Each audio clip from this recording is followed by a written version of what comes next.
Olá, o Rumos e Desafios está começando. O convidado de hoje tem 53 anos, é professor e disputa uma vaga ao Senado, em dupla com Eduardo Suplicy, pelo Partido dos Trabalhadores. Gilmar Tato, seja bem-vindo, Gilmar. É um prazer estar aqui, Gustavo. Prazer estar aqui com vocês. Eu queria saber, em primeiro lugar, o que te levou a buscar uma vaga no Senado nessas eleições? Olha, eu acho que vai ter renovação com experiência nessa eleição. E eu acho que eu entro nesse perfil, porque eu fui deputado estadual, eu fui 2 vezes deputado federal, líder da bancada do PT. Eu fiquei 8 anos no Executivo, participei de Secretaria de Abastecimento, Secretaria de Subprefeitura, Secretaria de Governo, 6 anos Secretaria de Transportes, presidindo 2 empresas, a SP Trans e a CT, na cidade de São Paulo. Então, tenho uma experiência tanto no Legislativo como no Executivo. E acho os desafios que estão colocados daqui para frente, para o Brasil e para o próximo período, acho que eu posso ajudar. Acho que para o meu partido, o PT, ajudar. Espero que o Lula seja nosso futuro presidente da República, nosso candidato e presidente. Pela essa experiência que eu tenho do Legislativo e Executivo e algumas bandeiras que eu estou levando para lá, como a questão do emprego, a questão da nossa soberania, a reforma do Estado. Então, são temas que eu vejo que o Brasil precisa ser debatido, que eu tenho feito isso na campanha eleitoral e, ao mesmo tempo, quero levar lá no Senado Federal. E estou muito contente de estar com essa parceria com o Suplicy, sabe? O Suplicy tem uma experiência de 24 anos de senador. Atualmente ele é vereador da cidade de São Paulo. Eu fui secretário com ele no governo Haddad. E é interessante. Então, a gente ele está pedindo voto para mim, eu estou pedindo voto para ele. E o meu desafio é, na verdade, eu conseguir os votos que ele já tem. Ele é uma pessoa bastante conhecida, né? É uma pessoa que já saiu várias vezes candidato, mas mesmo eu já ter sido deputado, já tive 250 mil votos na última vez que saí candidato, mas é a primeira vez que eu disputo um cargo majoritário. Né? Então, agora que começou a campanha eleitoral gratuita na televisão e rádio, a gente também acaba a campanha indo para um outro patamar. Sim. Que eu acredito que a gente vai conseguir. Pela força que tem o PT no estado de São Paulo, que está crescendo bastante. Para você ter uma ideia, Gustavo, na capital o PT já tem 30%. Assim, PT, não é nem o Lula, PT. Então eu vou tentar pegar essa experiência e essas propostas que eu estou debatendo com a população e a segunda vaga junto com o Suplicy. Você se lança candidato ao Senado num momento que pode ser considerado complicado para o teu partido. Uma crise que o partido nunca enfrentou antes. Como é que você vê, você que é fundador do PT, como é que você vê esse momento? Você falou do fundador do PT, é engraçado porque eu tinha 14 anos quando entrei no PT, né? Inclusive, a ficha de filiação não podia, né? Porque era menor. Mas a história é assim, eu sou de uma família de 10 irmãos, meus pais eram agricultores no Rio Grande do Sul, foram para o Paraná, eu nasci no Paraná e nós viemos para São Paulo, na periferia da Zona Sul.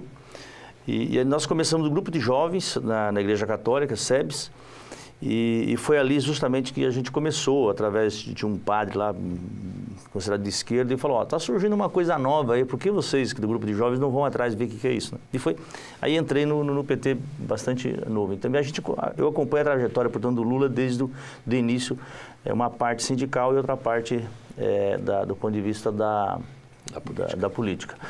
Veja, eu fui em 2000, essa campanha está parecida muito com 2002, quando o Lula se elegeu pela primeira vez, tá certo? Uma crise grande no Brasil, um desemprego muito grande. Naquela época não tinha o controle da inflação, agora tem, mas lá tinha um problema sério na questão da inflação, o dólar alto, inclusive, no patamar de 4. Então está muito parecido. E você falou do PT. O PT, assim, é bastante diferente da campanha de 2 anos atrás ou de 4 anos atrás. Agora está uma maravilha fazer campanha, tá certo? Porque as pessoas estão querendo o PT. Tanto é que o Lula, ele está em primeiro lugar nas pesquisas no Brasil, mas está primeiro aqui no estado de São Paulo. Né? E nós estamos fazendo agora a campanha de rua mesmo, às vezes caminhadas, conversar no comércio, andar, cumprimentar todo mundo. É impressionante a aceitação. E essa aceitação é mais pela crise que o povo está passando, o desemprego, o desalento, aumentou a desigualdade social, Tá certo? Então, o golpe que deram, falando que ia melhorar a vida do povo, aconteceu o contrário, desregulamentaram a CLT, esse processo de terceirização que está deixando assim, uma afronta ao povo, as pessoas vivendo de bico, o trabalho intermitente entrando agora. Então, tudo isso está fazendo com que o povo voltou a acreditar no PT como um partido que defende aquilo que ele está almejando, que é um salário, uma educação de qualidade, uma saúde, segurança. Então, para nós não tem crise no PT. Quer dizer, a gente já passou por um momento difícil, mas agora nós estamos no patamar da época do governo com o Lula, no segundo mandato do Lula, a aceitação partidária, não é nem do presidente. O grande desafio é se o Lula... nós vamos entrar com a liminar. Pois eu ia perguntar disso. Vocês estão nesse momento de tentar viabilizar ainda a candidatura do ex-presidente. Sim. Fala-se muito num plano B, que seria o vice-presidente Haddad com a Manuela Dávila. Existe ainda para vocês essa realidade de Lula ser candidato? Existe. Até onde isso vai, para também não prejudicar uma candidatura? Veja, primeiro que o povo quer o Lula. O povo quer o Lula como candidato, mas quer o Lula mais que quer um presidente da República. Porque ele lembra, a população lembra os anos do governo Lula, que você tinha pleno emprego, as pessoas consumiam mais. Então, eles têm essa lembrança e eles querem o Lula de volta. Por isso que o Lula está em primeiro lugar nas pesquisas, mesmo não fazendo campanha, mesmo o Lula estando preso. Segundo, nós consideramos que só prender o Lula para ele não ser candidato, para ele não voltar a ser presidente da República e de forma injusta. Quer dizer, essa balela do triplex, do Guarujá, é tudo conversa fiada, quer dizer, não tem nada a ver com ele, tá certo? E o único que está preso é o Lula. Quer dizer, do PSDB você não tem ninguém, do PMDB não tem ninguém. Então, é justamente para o Lula não ser candidato. E o povo não abandonou, o povo quer o Lula presidente. E não vai ser o PT que vai abandoná-lo. Então, nós vamos... até o último momento, e todos os recursos nós vamos persegui-lo no sentido do Lula ser o candidato. Então, qual que é a fase agora? O Tribunal Superior Eleitoral deu 10 dias para trocar o candidato, só que nesse período nós vamos entrar com uma liminar com os ministros do STF, né? Não sei quem vai ser sorteado. Então, você tem a possibilidade de uma liminar para ele voltar a ser candidato, e a possibilidade do próprio pleno do STF, aí sim os 11 ministros, deles se reunirem e definir se o Lula pode ser candidato ou não, tá certo? Então, isso já entrando, portanto, no mês de setembro. Nós estamos falando do período que vai aí até lá para o dia 16, 17 de setembro. Se caso ele continuar inelegível, acontecer essa afronta em relação à candidatura do Lula, aí sim, possivelmente vai ser o Haddad, o ex-prefeito de São Paulo, Fernando Haddad. Ainda com um tempo de televisão, inclusive. Primeiro que tem pesquisa de transferência, quer dizer, e todos os analistas políticos, e pela nossa experiência também, a gente consegue, e eu estava na cidade de São Paulo quando o Lula lançou Haddad para prefeito, ele não era conhecido, nem participava do dia a dia, assim, digamos, da política partidária. E impressionante, né, que ele se elegeu prefeito. Então nós achamos, e tem analistas e mesmo institutos que falam que a partir do momento que o Lula deixa de ser candidato e ele indica alguém, esse alguém vai para o segundo turno. Então, a gente está bastante confiante, mas nós não vamos desistir da candidatura dele até todos esses recursos acontecerem. Falando agora da sua candidatura, as primeiras pesquisas que foram feitas ainda antes de começo de campanha na televisão colocam alguns de seus adversários ainda à sua frente. Qual é a estratégia para virar esse jogo? Olha, o PT tem uma capilaridade muito grande no Brasil e no estado de São Paulo, né? Tem apoios, portanto, nos nossos diretórios, você tem vereadores, deputados federais, estaduais, uma bancada de candidatos fortes, então, naturalmente, acaba fazendo também a minha campanha. Sindicatos, né? Principalmente ligados à CUT, mas não só, você tem outros centrais sindicais também apoiando, movimento social. Então, essa capilaridade, e eu tenho feito uma agenda, eu tenho andado no estado desde maio e visitei centenas de municípios, falando com prefeitos, vereadores, com a imprensa, né? E mesmo sindicatos, assentamentos. Então, isso eu estou fazendo desde maio. E, ao mesmo tempo, agora começou o horário eleitoral na televisão, e no rádio. E o Senado, o meu grande desafio, o primeiro desafio é explicar para o eleitor que pode votar em 2.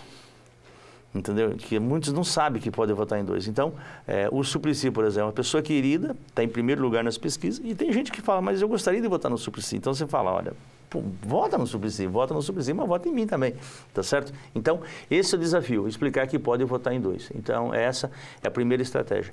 A outra, eu estou fazendo, além das coisas que eu fiz, e eu já estou mostrando isso na televisão, que quando eu fui secretário de Transporte de São Paulo, eu implantei o bilhete único, os corredores de ônibus na cidade, as faixas exclusivas, as ciclovias, o passe livre do estudante, o almoço e janta nas escolas quando eu fui secretário para 1 milhão de crianças. Então, isso eu estou mostrando também, né?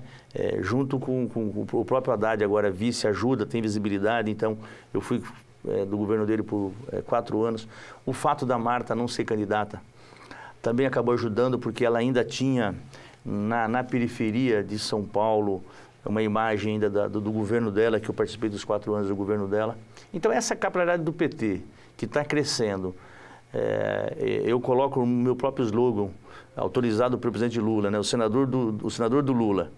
Então, a minha história, a capilaridade do PT, a vinculação com o Suplicy e esse apoio que a gente está tendo da militância, do movimento social, eu acredito que a gente vai... que eu vou ganhar a eleição, vou estar junto com o Suplicy.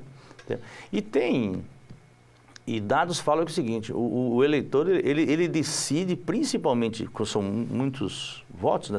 Votam em 6 pessoas, né? Uhum. Deputado federal, estadual, os 2 senadores, governador e presidente.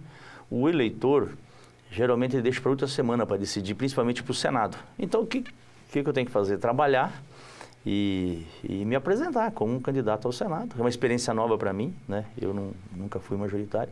E está sendo interessante fazer esse debate, o debate que eu faço sobre emprego, sobre a questão da soberania, defesa da nossa riqueza, reforma do Estado, debate sobre a questão do trem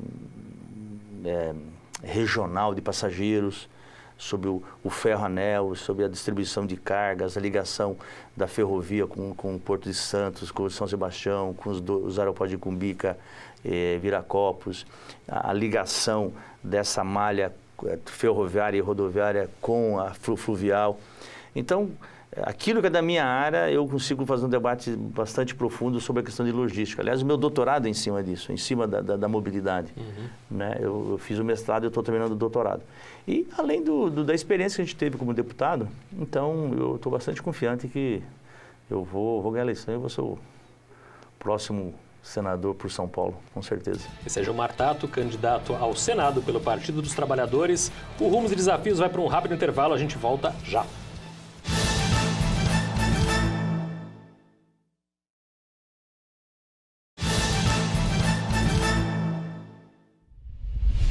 O Rumos e Desafios está de volta. Hoje conversamos com o Gilmar Tato, candidato do PT ao Senado. Gilmar, você é professor, se formou em História. Queria saber da tua opinião sobre a educação hoje.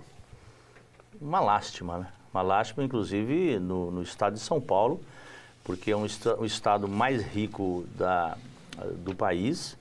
Se você pegar o salário do professor, a gente perde, São Paulo está perdendo para o salário do professor do Maranhão, do Piauí, para você ter uma ideia. E do ponto de vista da qualidade, vários estados tá à frente do estado de São Paulo. Então, você tem um problema de remuneração dos professores, porque, Gustavo, quando você fala em educação, primeiro você tem que, isso em todos os lugares, no mundo todo, a primeira coisa é valorizar o professor. E valorizar é com salário. Para o professor não ficar dando aula em várias escolas, tá certo? A outra, você tem equipamentos, você tem que ter material para o professor trabalhar. E a qualidade da escola é muito ruim, tá certo? Parece mais prisão do que propriamente uma escola onde você vai lá, produz conhecimento, passa reconhecimento e recebe conhecimento. E as escolas hoje, eu estou falando isso do ensino básico, ensino médio, tá certo? O fundamental e médio, porque tem a ver com o Estado, certo? Então, você tem o aluno, ele não tem o prazer de ir para a escola, não tem o prazer do conhecimento. tá certo? E não há essa integração entre educação, saúde, educação, cultura, lazer. Então, não há um plano no estado de São Paulo, infelizmente, não tem seriedade nessa área da educação, tá certo? E aí você vai para a questão das universidades falidas, né? As nossas universidades, São Paulo, em que pese você tem 3 grandes universidades públicas, né? Unicamp, Unesp e USP, mas também estão degradadas, também tem um problema sério de verbas, também tem um problema sério do ponto de vista do ingresso desses alunos nessas universidades e do ponto de vista de produção científica, tá certo? Então, nós estamos falando aonde devia ser o melhor lugar de São Paulo. Então, por isso que é a minha área, eu tô terminando, inclusive, meu doutorado lá na Poli, na USP, e você percebe, quer dizer, é uma degradação muito grande. Então, nós estamos falando da melhor universidade do país, da América Latina, e que tem uma deficiência muito grande, tá certo? Então, qual que é a alternativa? Valorizar professor, você ter um ambiente escolar onde o aluno se sinta, tem o prazer de estudar, coisa que não existe hoje, e mais parece prisão do que propriamente uma escola de aprendizagem. Então, por isso que tem que haver uma grande revolução nesta área, que quem dá o exemplo tem que ser o governo. Primeira coisa, o governo do estado, você tem um governador, e o Luiz Marinho, o nosso candidato, ele tem esse compromisso realmente de priorizar a questão da educação e aumentar, inclusive, o salário dos professores, dobrar o salário dos professores nos próximos 4 anos, que começa por aí, e ao mesmo tempo, você envolver, aí sim, a comunidade. Quer dizer, se o governo dá exemplo e ele tome as rédeas em relação à educação, aí você tem que envolver os professores, envolver o setor acadêmico, mas também envolver a comunidade, porque a questão da educação é uma tarefa de todos nós e que o Brasil está deixando muito a desejar nessa área. Você já falou rapidamente aqui, mas eu queria que você falasse um pouco mais de quais vão ser as suas prioridades no Senado. Quais vão ser as bandeiras? Inevitável. Vou tratar nessa questão do emprego, desenvolvimento econômico, emprego, mas quando eu falo isso, eu tenho 3 assuntos que têm a ver com a legislação que eu quero tratar e nós temos que reverter. Uma é a legislação trabalhista que foi aprovada. Nós temos que revogar, porque ela está escravizando o povo brasileiro. A legislação trabalhista que foi aprovada, ela faz com que a população comece a trabalhar de bico, trabalho intermitente, e que quem tem um salário melhor está migrando, deixando de ser seletista e indo para ser PJ, pessoa jurídica. O que tem por trás disso? Do ponto de vista do trabalhador, ele deixa de receber o fundo de garantia, o depósito de fundo de garantia, deixa de receber 13º, férias proporcional. Do ponto de vista da Previdência, a Previdência deixa de arrecadar porque ele não recolhe mais o INSS, pra você ter uma ideia, tá certo? Então, reverter a legislação trabalhista. A segunda é a questão da terceirização, que o Supremo Tribunal Federal agora acabou de chancelar aquilo que foi aprovado no Congresso, infelizmente.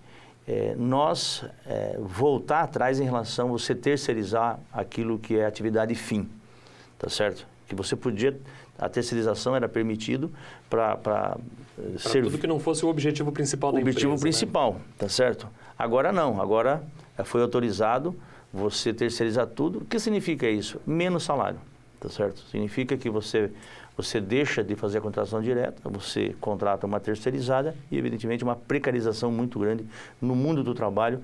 Nós estamos voltando ainda à semi-escravidão, uma coisa degradante e que eu quero cuidar. A terceira, quando você fala em gerar empregos, em ter investimentos, foi aprovada uma PEC em 95 que ela congelou por 20 anos os gastos sociais, mas não só os gastos sociais, mas também os gastos em investimento, em infraestrutura.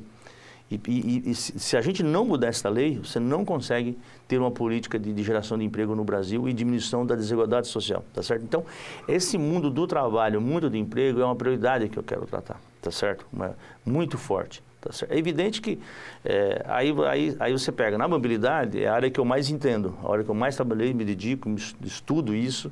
Então, já acabei de falar, a questão de você ter o transporte de passageiros por trem regional. Que não dá mais para o estado de São Paulo depender do transporte sobre pneus ou através de carro. O congestionamento é muito grande. Você tem que ter um transporte moderno, rápido, e aí é o trem. E tem que ter essa ligação entre a região metropolitana aqui de Santos, da Baixada, a região metropolitana de São Paulo, com a do Vale do Paraíba, com a região de Sorocaba, Campinas. São regiões metropolitanas que tem demanda, quer dizer, tem gente para entrar nesses trem, nesses vagões, e que tem que ter alguém tem que pensar isso, tá certo? Eu acho que é meu papel de fazer esse debate sobre a integração, sobre o transporte de cargas, né, que aí é o ferroanel que eu falei, junto que você usar essa mesma malha ferroviária para o transporte de passageiros. Então, são um debate que eu tenho feito na campanha e quero fazer lá em Medicar, e conversei, inclusive, com o presidente Lula quando tomei a decisão de ser candidato. Eu quero cuidar de 2 assuntos, que é essa questão da defesa da nossa soberania. Estão vendendo as nossas riquezas, toque de caixa, fazendo leilões do pré-sal de uma forma absurda. O barril do petróleo é $2, quando o barril no mercado internacional está $80. Imagina, essa riqueza está indo embora, a gente está deixando de arrecadar impostos. Inclusive foi uma lei que o próprio Serra fez lá no Senado. O debate do que estão fazendo, esses convênios que estão fazendo com os americanos na base de Alcântara, que fere a nossa soberania, porque são informações através de satélite que o Brasil tem direito de ser exclusivo, sigilosos, informações, e a gente simplesmente faz um convênio com os americanos, que naquele território lá de Alcântara, do Maranhão, onde lança esses satélites, os foguetes, pelo acordo, o cientista brasileiro não pode pisar no território. Você não pode vistoriar os containers que tem nessas cargas que vêm dos americanos. E é uma região, do ponto de vista da geopolítica, importante, estratégica para os Estados Unidos, para, inclusive, colocar armas. Então, é muito sério isso. É sério o que estão fazendo com a Amazônia, é sério o que querem fazer com a Embraer, com a Eletrobras, com a KIF Guarani, que é a maior reserva de água doce nossa. Então, esse debate da questão da nossa soberania, do que estão fazendo com o nosso país, eu quero cuidar, quero trabalhar em cima disso. E outra reforma do Estado, que aí é mais complexo, que tem a ver com reforma política, reforma do judiciário, reforma do Ministério Público. Reforma política, ela entra na pauta, sai da pauta e ela não acontece, né? Apesar de ser considerada prioridade por todos os partidos, ela não vira. Eu acho o seguinte, e acho que não vai virar. Se depender deste Congresso, não atual, desse que eu estou dizendo, o próximo Congresso, também não vai conseguir. O que nós defendemos? Nós temos que fazer uma constituinte exclusiva para isso. Entendeu? Usar a força do governo do PT, logo no início, e chamar uma constituinte para fazer essas reformas, tá certo? Tirar esse entulho relacionado à questão dos direitos sociais que tiraram, quer dizer, voltar esses direitos que a Constituição garante, que está sendo tirado aos poucos. Não é só na legislação trabalhista, tem outros, tem dos direitos de índios que estão tirando. Então, uma constituinte exclusiva para isso e para a reforma do Estado. Política, Ministério Público, reforma do Judiciário, tá certo? Fazer um pacote para isso. Que aí eu acho que uma constituinte exclusiva mereceria. Aí sim sai, aí eu acredito. Porque você dá um prazo, você chama... Qual é o teu modelo de reforma política? Olha, valorização dos partidos. Eu não sou daqueles que acham que o partido tem um papel. A organização da sociedade, a disputa política, a disputa de ideias já tem que ser através dos partidos e não através de pessoas simplesmente, tá certo? Não gosto eu defendo o voto obrigatório. Então, eu vou dar alguns itens só para você entender um pouco. Eu defendo o voto obrigatório porque é uma arma que o povo tem. O povo, é um contrato que o eleitor faz e que o político faz na época da eleição com o eleitor. E obriga o candidato, na época da eleição, a assumir compromissos, tá certo? É verdade que alguns vão lá e depois não cumprem, mas obriga. O Dória falou que ia ficar 4 anos no prefeito de São Paulo. Mentiu, ele saiu. Aí você fala, não, mas ele mentiu para o povo. Mentiu, mas o povo está dando troco agora. A rejeição dele na capital é muito grande. Isso é uma arma. tá certo? E há um movimento no Brasil de afastar a população da política. Dizer que ninguém presta. E isso é de propósito, é o jeito das elites continuarem mandando, tá certo? Então, eu defendo que é uma arma do povo e nós temos que manter o voto obrigatório. Então, eu defendo o voto em lista. Temos que aprimorar e aperfeiçoar o financiamento público, tá certo? Tem que ir aperfeiçoando, que esse é um modelo que permite você não ficar refém do privado, das empresas, dos grandes financiadores de campanha. Por exemplo, agora o candidato pode ele se autofinanciar. Eu acho errado. Isso permite que candidatos ricos saem candidatos e financiem a sua campanha. O Meirelles falou, deixa a minha campanha, eu financio minha campanha, não preciso do dinheiro do fundo partidário. O Dória falou, pode deixar que minha campanha, eu não preciso do fundo partidário, tá certo? Então, isso é perigoso para a democracia. Então, só aqueles que têm dinheiro que eventualmente pode sair candidato e fazer uma campanha volumosa. Então, isso tem que cortar. Então, tem que ir aperfeiçoando o financiamento público, no sentido de fazer com que ganhe quem tem as melhores ideias e é assim que a gente vai aprimorando a perfeição da democracia e fazer o debate político sem ódio, tá certo? Que há um esforço muito grande, e a gente percebe pela própria a elite política e no Brasil, de não se debater ideias. E você vai restringindo cada vez mais a maneira de fazer campanha, a maneira de debater, tá certo?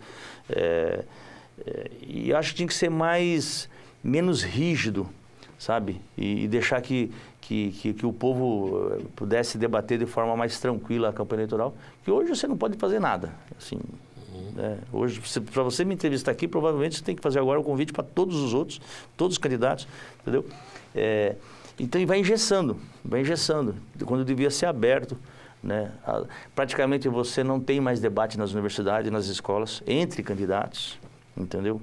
As pessoas não valorizam o debate de ideias, há um ódio muito grande, não pode ser assim. A política tem que ser uma coisa agradável, defesa de ideias tem que ser, talvez você seja professor, você tem que defender ideias, defender o que pensa, e o eleitor vota. Claro. Tá certo? É isso. Isso que é democracia. Né? O respeito, né, pelas pessoas tem que prevalecer. Queria deixar um minuto aqui, a gente está chegando já no final da entrevista, um minuto para você dar uma mensagem direto para quem está te assistindo.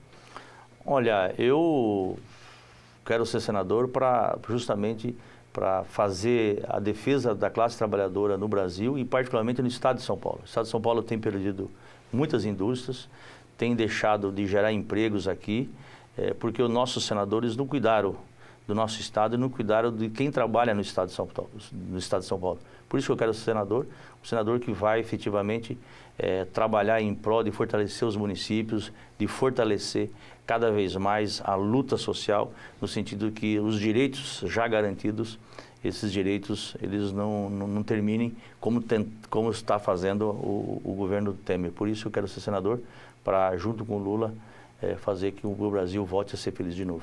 Muito obrigado. Isso aí. Esse foi Gilmar Tato, candidato do PT ao Senado. Gilmar, muito obrigado pela tua presença. Obrigado, pessoal. Grande abraço. Por ter aceitado o nosso convite. O Rumo de Desafios Eleições 2018 volta no próximo programa. A gente se vê. Tchau.